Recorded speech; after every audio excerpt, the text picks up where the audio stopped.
À radio, il y a une sorte de bulletin aux deux bandes. De 3 minutes et demie, 4 minutes.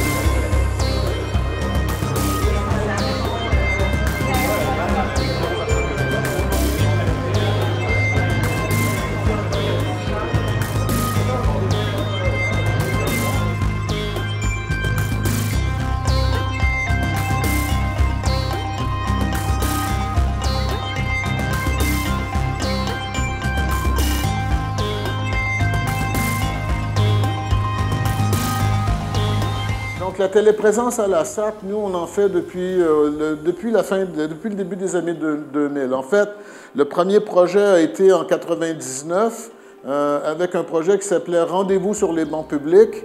À l'époque, on n'était pas sur Internet, on était via un lien vidéo fourni par Vidéotron à l'époque, entre la place des festivals, qui n'était pas encore la place des festivals, on était à côté de la place des Arts, on avait un banc public et un autre banc public au carré de Youville à Québec. Donc ça s'appelait Rendez-vous sur les bancs publics. Et donc les gens s'assoyaient sur le banc, voyaient un écran et voyaient quelqu'un qui était là et se demandaient si c'était un vidéo ou un film, pour se faire dire « T'es où, toi? » Puis là, les gens, moi, je suis à Québec, toi, t'es à Montréal. Alors, on a joué avec ça un mois de temps, 24 heures par jour. Les bancs étaient disponibles.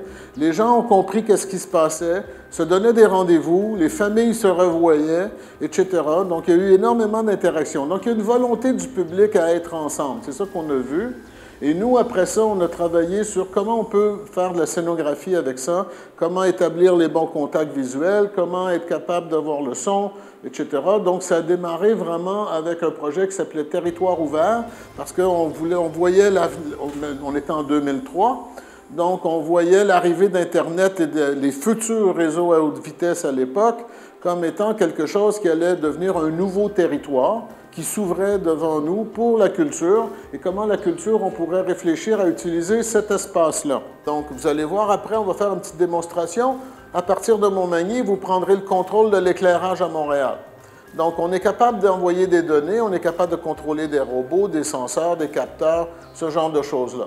Donc, les possibilités sont énormes. C'est un peu la force et la faiblesse. C'est-à-dire, quand j'essaye d'expliquer ça à des gens comme vous, c'est qu'est-ce qu'on peut faire? À peu près n'importe quoi. On couvre l'ensemble du territoire. Malheureusement, on n'a pas de station à Québec, mais c'est en train de se régler. On est en discussion actuellement avec la Place des Arts puis le Musée des Civilisations pour embarquer 2 autres lieux qui sont très, très sérieux. Donc, on devrait, d'ici cet été, les avoir avec nous. Et si vous remarquez, moi, ce que j'essaye d'expliquer, on oublie au Québec à quel point c'est grand le Québec. Mais quand j'explique aux Européens le projet, je dis, vous voyez Rouen à gauche, là, et Gaspé, oups, il est un petit peu à l'extérieur ici, à droite. Bien, en Europe, c'est l'équivalent de Londres avec Rome. Okay?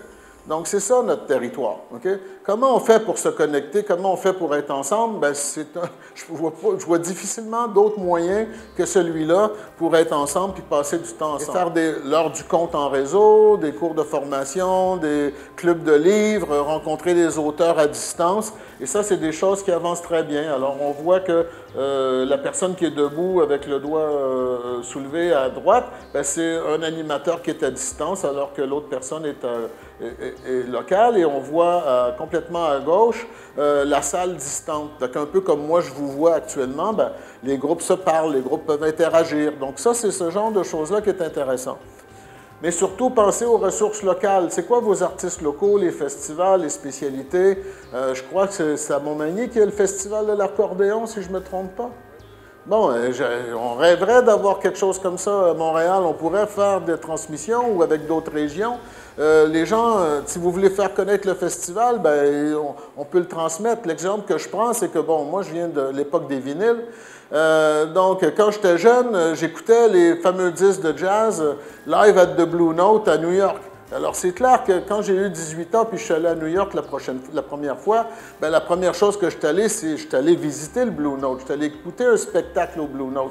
Alors, plus on va se connaître, plus on va se présenter l'un l'autre à distance, plus on va se donner le goût de se visiter aussi.